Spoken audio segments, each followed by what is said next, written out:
আগের ম্যাচে জোড়া গোল করে ইন্টার মায়ামিকে জয়ের দ্বারায় ফিরিয়ে এনেছিলেন লিওনেল মেসি। সে ধারাবাহিকতা ধরে রেখেছে আজ রোববার সকালে আবারও জোড়া গোল করলেন মেসি। শুধু গোল করাই নয়, দুটি গোল করিয়েছেন। এমন মেসিময় মেসি মেজর লিগ সকারে MLS কলম্বোকে 5-1 গোলে উড়িয়ে দিয়েছে ইন্টার মায়ামি। জোড়া গোল করে একটি রেকর্ডও ভেঙেছেন মেসি। MLS-এ এখন ইন্টার মায়ামির সর্বোচ্চ গোলদাতা মেসি।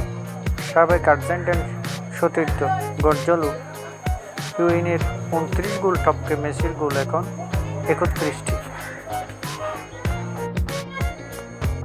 গড়ের মাঠ সেজ স্টেডিয়ামে মায়ামির সঙ্গে বল দখল এবং সুযোগ তৈরিতে ভালোই পাল্লা দিয়েছে কলম্বাস। মায়ামির 51% বল দখলের বিপরীতে কলম্বাসের দখলে বল ছিল 49%।